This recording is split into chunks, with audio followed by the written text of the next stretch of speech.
그럼 계속해서 고린도전서 강해의 말씀 듣도록 하겠습니다. 근심 가득했던 고린도 방문, 이 제목으로 은혜를 나누기 원합니다. 지금 고린도전서가 우리 1장부터 계속 묵상하고 있는데 지금 마무리되어 갑니다. 거의 마무리 말에 해당합니다. 근데 마지막으로 성도의 연보에 대하여 이렇게 언급을 하고 있고 그 언급을 잠깐 합니다. 근데 이 연보 문제는 계속 우리가 읽어보면 알겠지만 그 고린도 교회 방문과 이렇게 연관되어 있습니다. 그 바울은 주로 한번 자기가 개척하고 난 다음에 다시 그곳을 방문하게 되죠. 그 방문했던 여러 이유가 있지만 그 중에 중요한 이유 중에 하나가 다른 게 아니고 헌금 수급입니다. 돈 받으러 가요. 헌금 받으러 가요. 물론 신앙적인 목적도 있어요. 뭔가 이렇게 목회적인 문제를 해결하는 그런 목적도 있죠. 문제가 생겼으니까 해결하려고. 근데 지금 바울이 제3차 선교 여행을 마쳐가고 있습니다. 에베소 중심의 선교였어요. 근데 지금 에베소 선교를 마쳐가고 그 다음에 이제 예루살렘 거쳐서 로마로 가게 되죠. 근데 그것을 이끌어가는 주된 모티브가 뭐냐? 헌금입니다. 헌금. 헌금의 수금과 전달, 이게 주요한 목적이 되어 있는 겁니다. 여기 그래서 성도를 위한 연보라고 되어 있어요. 여기 그냥 성도는 일반 불특정 성도를 가리키는 게 아닙니다. 예루살렘 성도를 말합니다. 예루살렘에 있는 성도, 그 성도를 말하는데 그건 3절을 보면 알 수가 있어요. 3절에 너희의 은혜를 예루살렘으로 가지고 가게 하리니 이렇게 되어 있죠. 그러니까 예루살렘 교회를 지금 이 성도, 뭐 가난한 뭐 이런 식으로 표현하는데 사실 예루살렘 교회는 초대교회의 발상지죠. 교회가 발상지고 또 성도들도 많기도 하고 그런데 경제적으로는 여유가 없었어요. 왜냐하면 예루살렘이라는 도시가 무슨 상업도시 같은 데가 아닙니다. 그냥 그 산지 위에 딱 있는 도시예요. 그래서 농사도 그렇게 변변치 않은 곳이고 자급자족할 수 있는 그런 도시가 아니에요. 더더군다나 지금 기독교와 지금 유대교가 분리되어 가고 있죠. 분리된다는 건 뭐냐면 예루살렘이 성전이 있죠. 성전으로부터 많은 어떤 그 구제나 나눔이 있거든요. 근데 거기서 제외된다는 걸 얘기하게 됩니다. 사람들이 이렇게 죽을 때쯤 되면 유대인들은 예루살렘에서 죽기를 원합니다. 그래서 만약에 나이 든 과부다 하면 예루살렘으로 와요. 예루살렘 오면 그들을 성전에서 먹여 살립니다. 그래서 여생을 마치는 뭐 이런 식을 그들의 마지막인데 그들 중에서 분명히 이제 예수를 믿고 기독교인 크리스찬이 된 사람들이 있어요. 근데 이들을 먹일 살 돈이 없는 겁니다. 그래서 예루살렘 교회는 기본적으로 가난한 교회, 그냥 뭐 기근이 들어서만이 아니고 그런 곳이에요. 그래서 그들을 위해 헌금하는데 이 헌금 문제는 바울에겐 특히나 더 중요했습니다.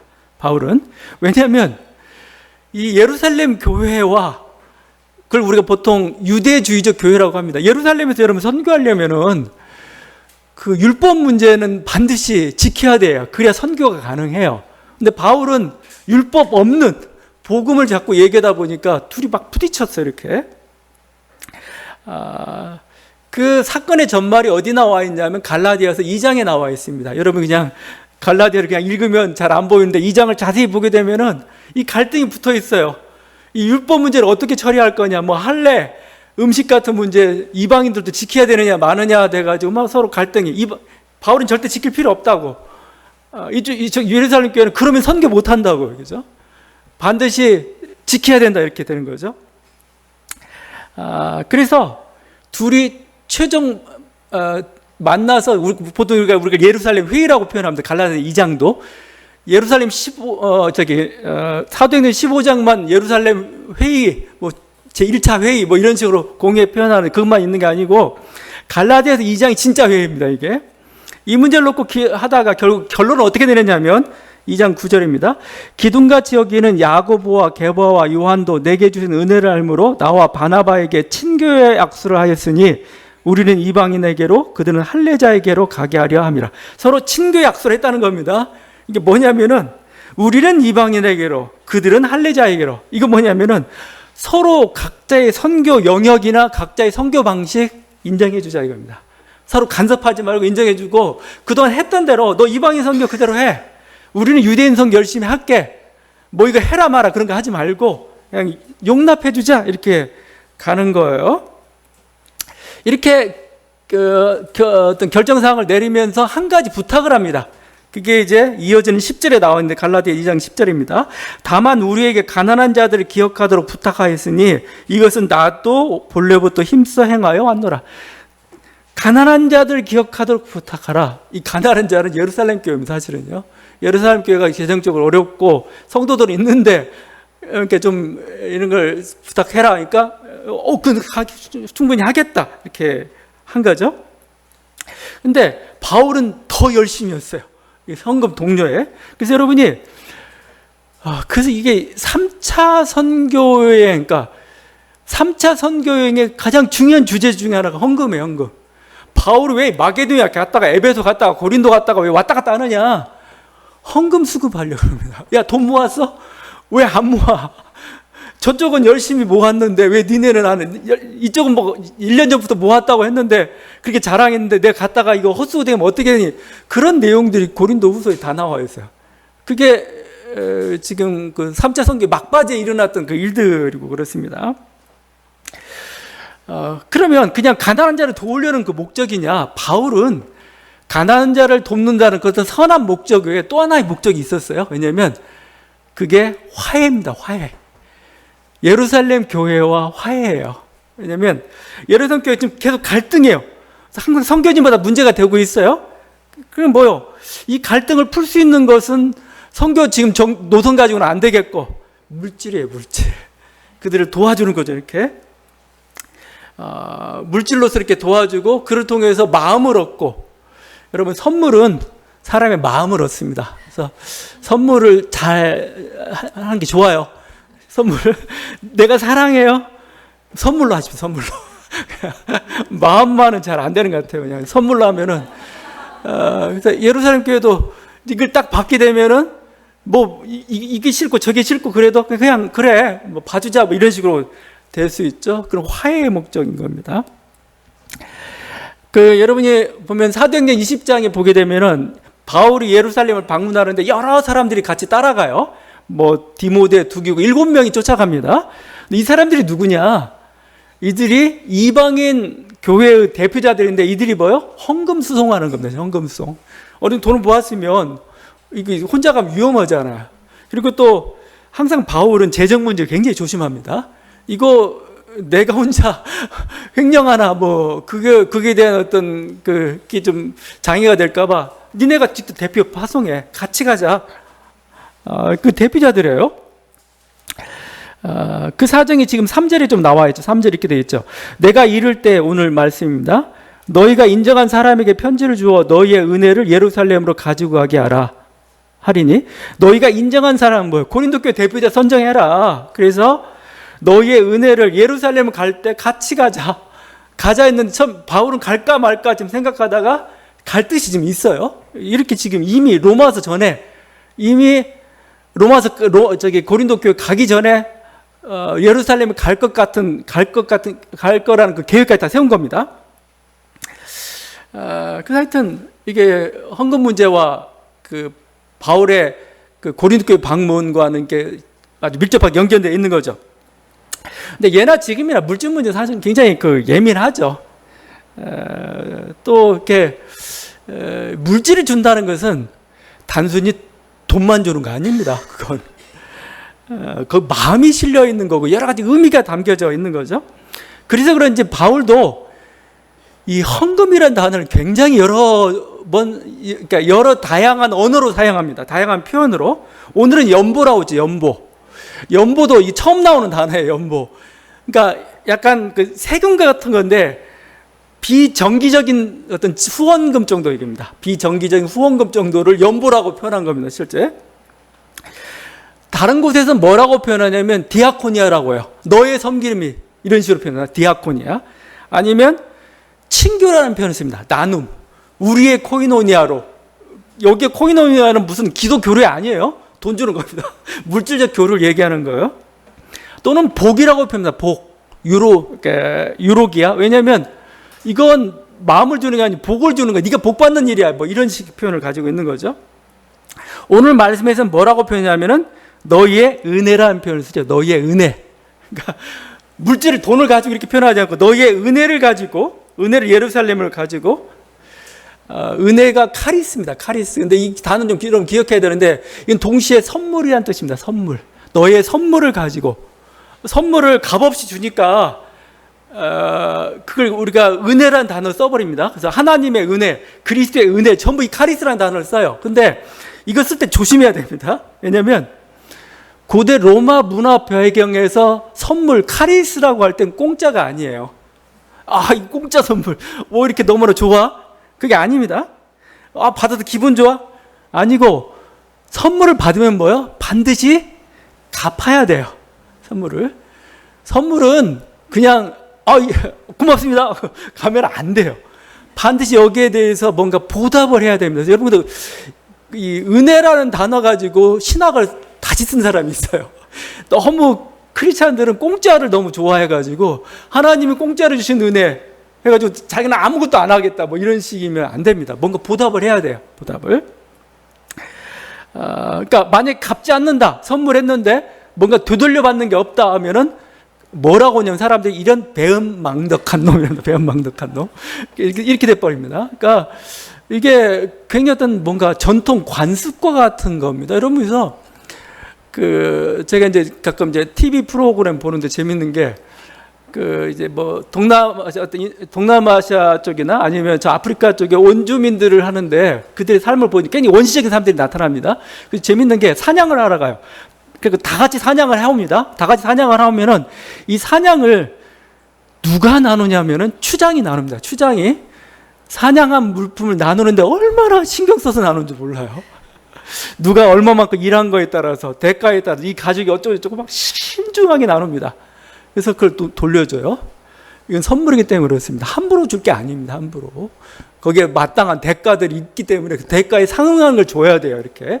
그렇지 않고 자기가 혼자 먹겠다. 내가 친하니까 그러면 추장직 잘립니다. 바로. 그러니까 아주 선물이라는 게 그래요. 그래서 이걸 영적인 원리로 사실은 바울은 갖다 확대 적용시킵니다. 거기 로마서 15장 27절에 헌금 문제를 하면 이런 얘기예요. 저희는 그들에게 빚진 자니 만일 이방인들이 그들의 영적인 것을 나눠 가졌으면 육적인 것으로 그들을 섬기는 것이 마땅하니라. 영적인 것을 받았어요. 그게 복음이죠. 유대 예루살렘 교회를 통해서 영적인 복음을 받았어요. 영적인 것을. 그렇다면 뭐요? 육적인 것으로 갚으라. 물질로 갚으라는 겁니다. 그러니까 네가 영적인 은혜, 정신적이고 정말 영적이고 뭐 신령한 걸 받았으면 너는 대신 갚을 수는 없잖아. 어떻게 갚아? 물질로 갚으라. 이런 개념입니다. 그래서 바울은 굉장히 당당히 헌금을 요구하는데 너 내놔야 합니다. 내놔. 똑같죠. 빌레몬서를 쓸 때 얘 오네시모 거의 해방시켜 이렇게 얘기합니다. 뭐라고 표현하냐면 내가 네가 나에게 빚진 거 난 생각하지 않겠다. 그러면 무슨 빚일까? 바울이 무슨 돈이 있어서 복음을 전한 겁니다. 이거 받았으면 대가는 내놔야지 이런 겁니다. 지금. 그래서 거기 이제 2절에 매주 첫날에 너희 각 사람이 수입에 따라 모아두어서, 그렇죠? 매주 첫날은 아마 그러니까 이렇게 보게 되면 안식일 다음이 첫날입니다. 안식일 다음이. 그러면은 일요일입니다. 일요일. 주일에 모였는지 안 모였는지 모르겠어요. 그냥 각 개인이 그렇게 하라는 얘기인지 모르겠는데 너희 각 사람이 수입에 따라 가지고 일정 정도를 자기가 자원에서죠. 일부러 모아둬랍니다. 미리. 내가 오늘 10만 원을 벌었어. 그럼 우리 저쪽 가난한 교회에서 내가 10,000원은 내가 떼어놓게. 뭐 이런 식이죠. 이렇게 차곡차곡 그러니까 거기는 옛날에 월급이 없으니까 차곡차곡 모아두라는 겁니다. 그러니까 바울이 이 말은 뭐예요? 막 내가 가서 헌금 독려하라니까 막 그때서야 막 부랴부랴 막 뭐 긁어 모으듯이 이렇게 그냥 이런 식으로 하지 말고 미리부터 이렇게 차곡차곡 모아두라는 거죠.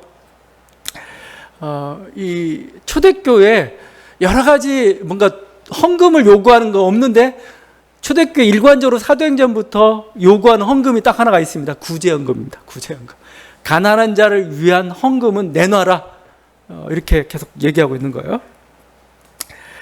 이 부분은 저는 이 모범은 어떻게 보면 현대 예배에도 이렇게 적용이 된다고 봅니다. 구약 시대부터 헌금이 있었죠. 근데 구약 시대 헌금도 이렇게 따져보면 딱 두 종류예요. 일반 하나님을 위한 헌금이 있죠. 그게 뭐냐면 제사용이죠. 뭐 11조도 그 일부에 되겠고, 그다음에 뭐 번제, 희생제, 이게 하나님을 위한 헌금, 제사용 헌금이죠. 근데 또 하나가 있었습니다. 또 하나가 뭐냐면 레위인들과 제사장을 위한 헌금이 있었습니다. 그것도 하나의 그 11조에 들어가기도 하는데, 왜냐하면 레위인들은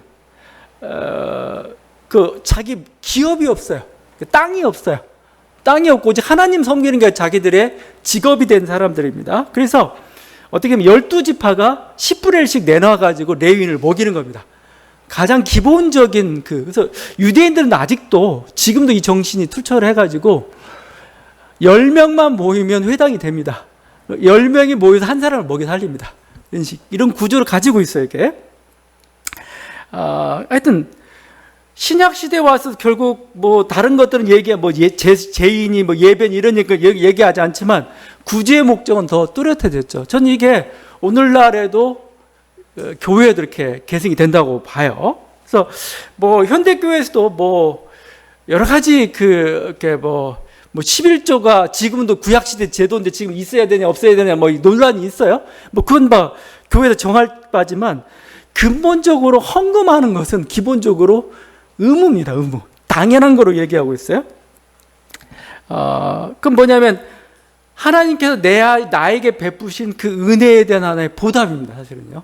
내 인생에 이렇게 복 주셨습니다. 거기에 대한 나는 보답을 이렇게 물질로서 일부로서밖에 보답할 수밖에 없습니다. 이렇게 되는 거죠. 그때 하나님은 뭐요? 우리의 마음을 받으시는 거죠. 또 어떻게 보면 여기도 하나의 저기도 설교도 서비스입니다.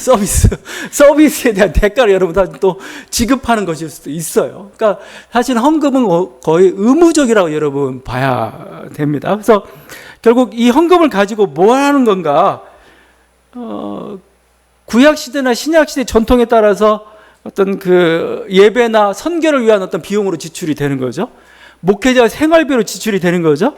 아니면 좀 더 가서 이제 친교와 구제 목적으로 이제 지출이 되는 거죠. 그 목적으로 활용이 돼야 되는 거고, 특별히 현대 교회 또 신약 시대 교회에 더욱더 요구되는 건 뭐냐면 구제 쪽입니다. 나눔을 자꾸 얘기하고 있습니다. 이게 이쪽으로 지출이 확대되어 가야 된다.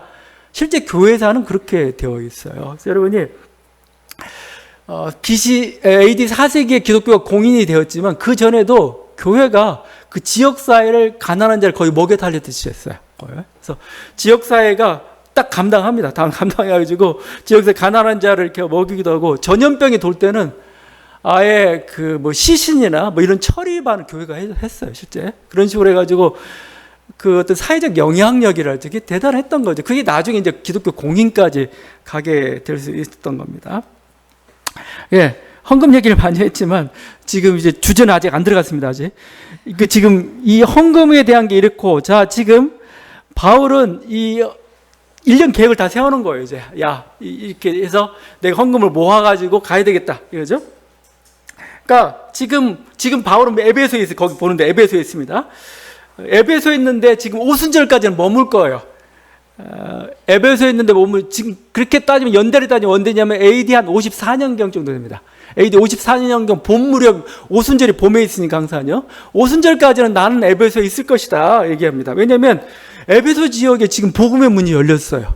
막 복음의 문이 열려가지고 막 성도들이 막 들어오고 있습니다. 근데 또 그와 반면에 대적자들도 많다고 그래요. 9절이죠. 9절에 대적자들도 많다.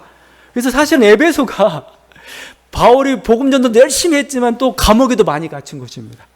그리고 거의 죽을 뻔하기도 하고 태장을 여러 번 맞았던 곳, 아마 그게 빌립보서의 내용일 겁니다.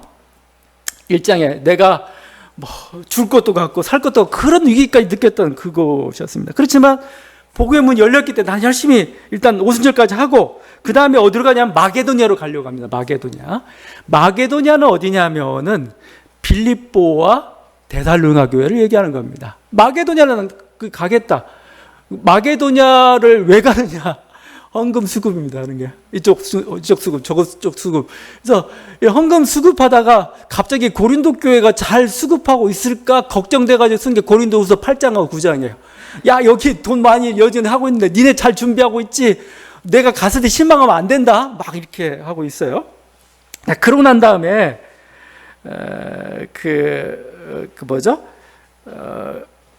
거기 얘기한 대로 이제 고린도에 가가지고 이제 마게도니아 그런 식으로 이렇게 통과들이 가가지고 바울의 지금 최종 목적지는 너희다, 고린도 교회다, 그겁니다. 거기서 겨울을 나겠다. 왜냐면 겨울에는 항해도 어렵고 모든 게 선계도 어려우니까 일단 고린도 교회에서 쉬듯이 이렇게 머물겠다 이렇게 얘기합니다. 그렇게 되면 어떻게 되죠? 이제 이게 두 번째 고린도 교회 방문이 되는 거죠. 이게 두 번째가 되는 겁니다. 첫 번째는 개척했을 때고, 이렇게 되면 이제 두 번째 너희를 방문하겠다 이렇게 한 겁니다. 어떤 근 1년간의 계획을 다 짜놨어요.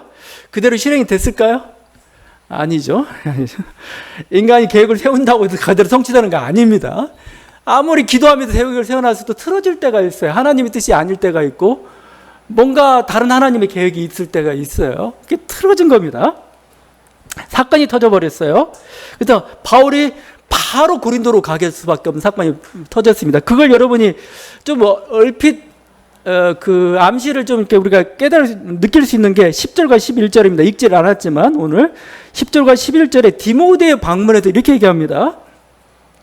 바울이 자기가 할 수 없으니까 일단 디모데를 보냈어요. 디모데 갔는데 디모데가 이제 고린도 교회 문제를 해결하고 돌아와서 보고해 주기를 원했는데 그게 11절이죠. 이렇게. 그러므로 누구든지 디모데를 멸시하지 말고 평안히 보내어 내게로 오게 하라. 나는 그가 형제들과 함께 오기를 기다리노라. 열심히 나는 복음 전도하고 있을게. 디모데 보내가지고 고린도 교회 문제 해결하고 오면은 보여. 야. 그래서 이제 자기 계획대로 가려고 했는데 디모데가 뜻밖의 소식을 가지고 왔습니다. 자기가 원했던 소식이 아니고 뜻밖의 소식. 원했던 소식은 뭘까? 당신의 편지에 아마 고린도 전서를 이 편지를 가져왔겠죠. 이 편지에 저들이 회개하고 돌이켰다. 근데 안 돌이켰어요. 오히려 뭐라고 하냐면 지금 고린도 교회 난리 났다. 난리 났다. 왜냐하면 문제가 더 심각해졌다 이거죠. 더 반발하고 더더군다나 외부에서 온 이상한 사람들이 와가지고 지금 설치고 다닌다. 심지어는 당신의 사도적 권위마저 인정하지 않는다. 이렇게 나온 겁니다. 그러니까 이 소식을 들으니까 바울이 지금 급해진 거죠. 이거 그때까지 1년을 기다릴 수가 없어요. 바로 고린도로 간 겁니다. 그래서 고린도에 가가지고 이제 그 사건을 해결하고 했는데 사건이 해결됐느냐? 아닙니다. 갈등이 해결되기보다는 더 깊어져 버렸어요. 교회가 더 분열되어 버렸고 노골적으로 사도 바울에 반대하는 분위기마저 일어나기 시작했습니다. 그게 이때 험악했던 분위기가 어디 나오느냐? 고린도 후서에 잘 나와요.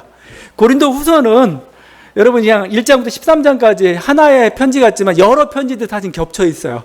네. 한꺼번에 모아놓은 겁니다. 계속 보냈던 편지를 모아놓은 게 고린도 후서예요.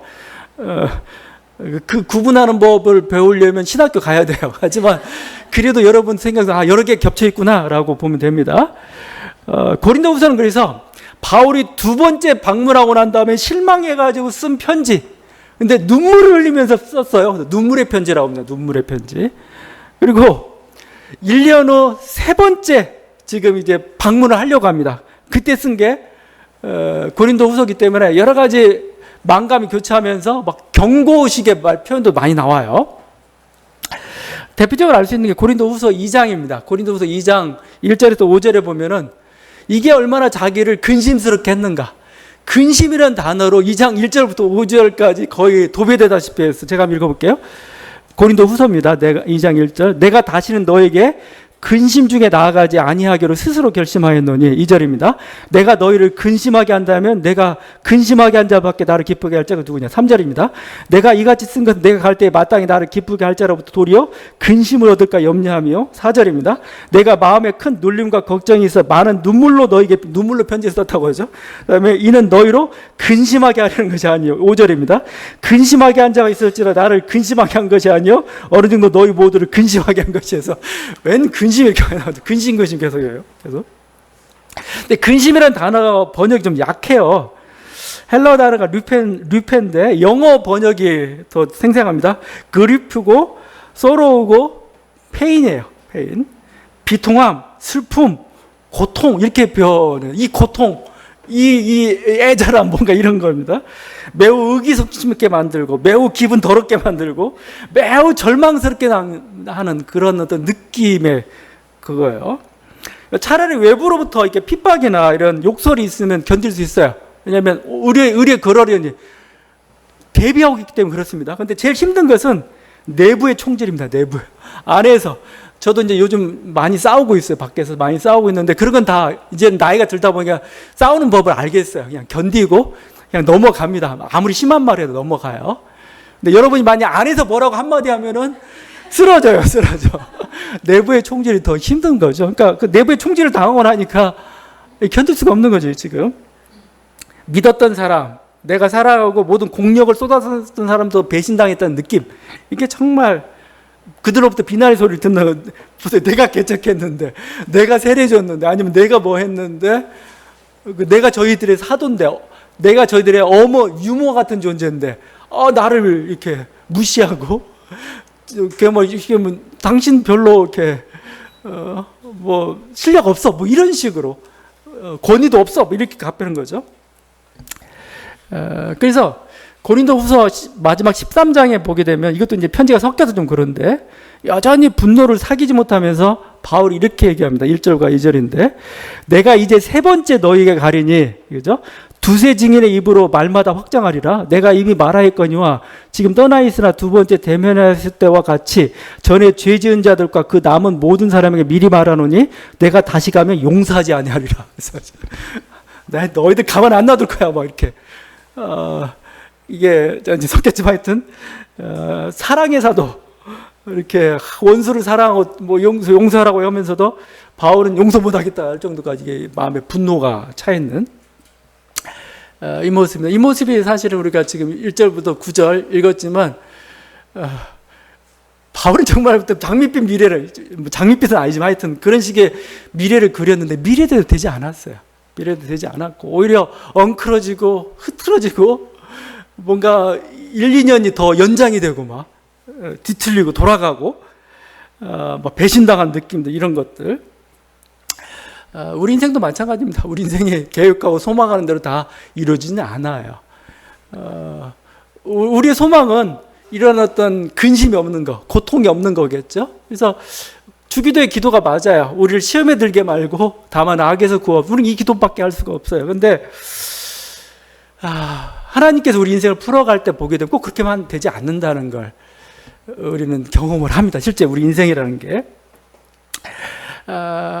근데 우리가 이렇게 어떤 그 근심과 고통의 길을 내가 예상하지 않았던 그 방향으로 내 인생이 풀려갈지라도 절망적은 아니에요. 왜냐하면 이게 이제 고통 가운데 있는 사람은 못 느끼는 겁니다. 지나고 난 다음에 우리는 느끼는 거죠. 이 고난이나 아픔은 상처지만 우리들에게 어떤 인생의 교훈이나 어떤 아름다운 것을 남깁니다. 덕분에 우리는 사도 바울에 대해서 많이 알게 됐어요. 사도 바울 입장이 아니고 우리 입장에서는 뭐죠? 이런 갈등이 없었다면 사도 바울이 어떤 인물인지는 몰라요. 사도 바울이 어떤 인물인지를 가장 잘 보여주고 있는 게 고린도 후서입니다. 그의 성격, 그의 받았던 은혜, 그의 받았던 고난, 그의 마음속에 품었던 생각들, 그 모든 것들을 다 드러내고 있는 사실은 고린도 후서 모습이죠. 오늘 그를 통해서 한 사람을 통해서 어떻게 하나님의 은혜가 또 한 인생이 펼쳐져 가는가를 보여주면서 우리가 교훈을 얻게 되죠. 성경책 한 권 얻었어요. 바울이 이렇게 근심한 대신. 또 위대한 어떤 거인들의 뒷모습을 보면 나름 위로를 받죠. 야, 아이고 거인들도 그렇구만. 그죠?